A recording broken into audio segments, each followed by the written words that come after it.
Hello dear students, welcome back to my channel physics SPC. Moving charges and magnetism का एक question.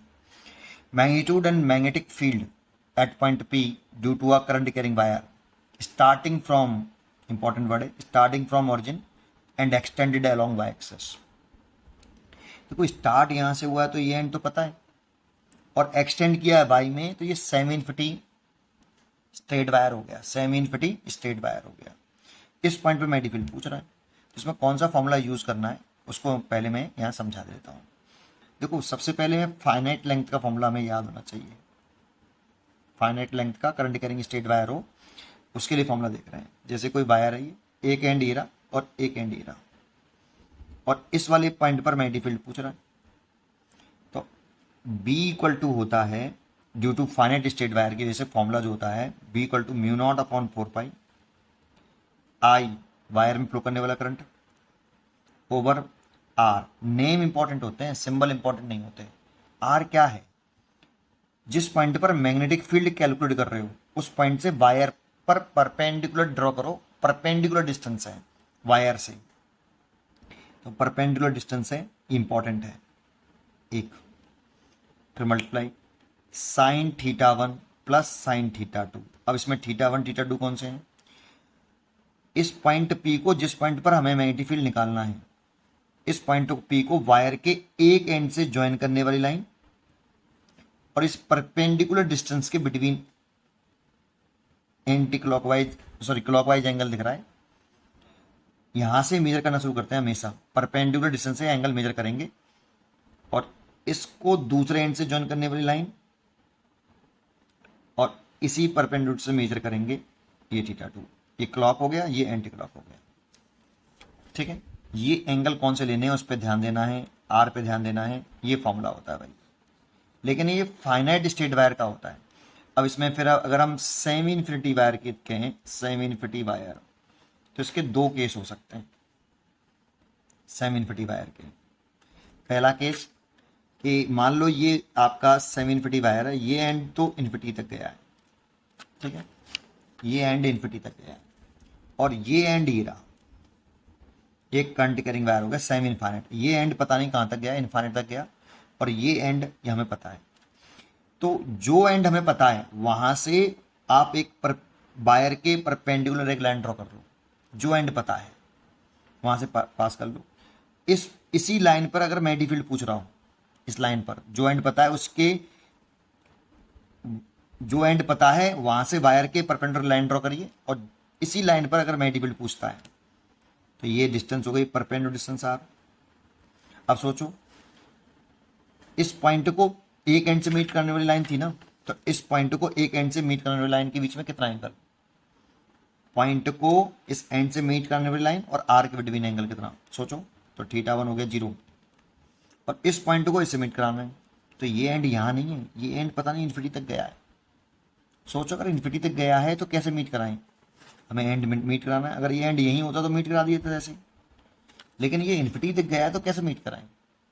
तो बेटा इसको इसके पैरेलल कर दो, तो क्योंकि इन्फिनिटी का कोई पता नहीं होता है तो पैरेलल कर देते हैं।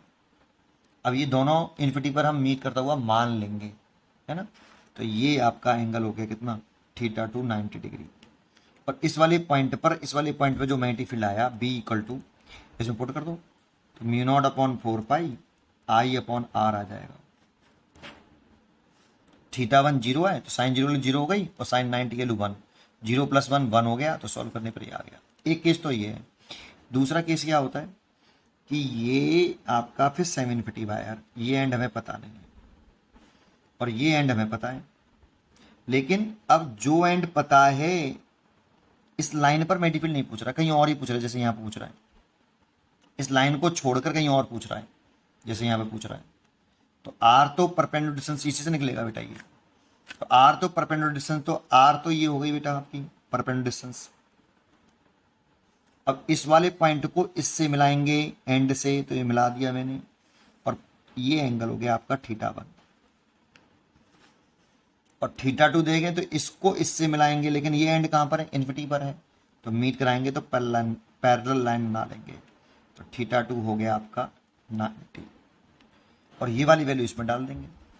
तो मैं तो कहूँगा ये वाला फॉर्मूला याद करिए, ये याद करिए, और जब ये वाला आए, जब इस पर जो एंड पता है वहाँ के से पास होने वाली स्ट्रेट लाइन पर मैग्नेटिक फील्ड नहीं पूछ रहा और कहीं पूछ रहा है, और फाइनाइट सेमी इनफिनिटी वायर हो, तो ये वाला फॉर्मूले लगा के नहीं, इसको बना लीजिए बेटा आपको, तो इससे बना लीजिए आप इसको। ठीक है, चलो शुरुआत करते हैं, अपने मेन क्वेश्चन पर आते हैं। अब देखो इसमें क्वेश्चन में कहा है कि स्टार्टिंग फ्रॉम ऑरिजिन, तो यहाँ से स्टार्ट कर रहा है, तो ये तो फाइनाइट एंड हो गया, और ये एंड की एक्सटेंड करने की कह रहा था, and extended along Y axis, तो इस एंड की पता नहीं है। तो ये कौन सा केस है? सेमी इनफिनिटी वायर तो है, ये एंड पता है, ये एंड नहीं पता, तो ये केस कौन सा है आपका? फर्स्ट केस या सेकंड केस? सोचो, तो सेकंड केस है, ये वाला है। तो क्या करेंगे, आर तो परपेंडिकुलर डिस्टेंस हो गई बेटा आपकी ये। अब जरा सोचने वाली बात ये है कि देखो ये इसके कोऑर्डिनेट रखे हैं 3,4, तो ये डिस्टेंस तो 3 हो गई, और ये वाली हो गई 4, ये 4 और ये 3, तो परपेंडिकुलर डिस्टेंस तो आर की वैल्यू तो हो गई 3 बेटा, 3 मीटर। एक दूसरा, इस एंड, इस वाले पॉइंट को इस एंड से मिलाएं, तो एंड तो यहीं पर है, तो ये मिला लो, मिलाने वाली लाइन और इस आर के बिटवीन एंगल देखते हैं, ये वाला, ये θ2 हो गया, पता नहीं कितना है। इसको यहां से इससे मिलाएं, लेकिन ये इन्फिनिटी तक गया है, ये एंड तो एक्सटेंड कर दिया है, तो ये वाला इसको इससे मिलाएंगे तो हमें पैरेलल लाइन बनानी पड़ेगी ऐसे, तो ये हो गया आपका θ1। एक एंटी क्लॉक लिया है और एक एंटी क्लॉक लिया है, देखो ये 90 डिग्री है, और ये वाला फॉर्मूला लगा दो। वैसे लगाना ये है, लेकिन ये इसी से बनेगा बेटा, ये फॉर्मूला है ना, तो इसको लगा दो, तो क्या इतना हो जाएगा, देखो B is equal to μ0 upon 4 pi, current कितना है, I है, और परपेंडिकुलर डिस्टेंस हो गई 3, क्योंकि इसके कोऑर्डिनेट रखे थे ऑरिजिन से, ये ऑरिजिन है बेटा आपका, तो ये x में 3 चला, y में 4 चला, तो I अपॉन 3 साइन θ1, तो साइन θ1 तो हो गया 90 डिग्री, प्लस साइन θ2, तो θ2 निकाल लो ज्योमेट्री से, θ2 नहीं निकालना है हमें, θ2 चाहिए नहीं हमें, तो साइन θ2 चाहिए बेटा, तो साइन θ2 निकाल लो इस ट्राइंगल में लगा के, इस वाले ट्राइंगल में आप साइन θ2 निकाल लो।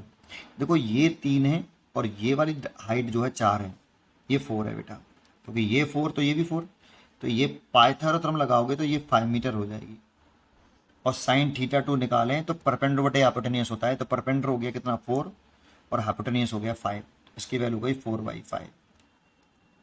ठीक है, तो यहाँ पे आप साइन θ2 की जगह पे पुट कर दो 45, 4/5, साइन θ2 पूरे की वैल्यू आ गई 4/5, और साइन 90 की वैल्यू 1, सॉल्व कर लो बस, μ0 अपॉन 4 पाई I अपॉन 3, इसकी वैल्यू 1 और इसकी वैल्यू 4/5, तो ये देखो 5 एलसीएम ले लूंगा, तो μ0 अपॉन 4 पाई I/3, 5 एलसीएम लूंगा तो 5 + 4 9/5 हो जाएगा, और 3 से काट दूंगा, तो μ0 3 μ0 I 3 μ0 I ओवर 20 पाई, ये इसका आंसर हो गया बेटा, 3 μ0 I अपॉन 20 पाई, सी चॉइस हो गई। उम्मीद करता हूँ कि मैं आपको ये क्वेश्चन जरूर समझा पाया हूँ, पढ़ते रहिए और खुश रहिए।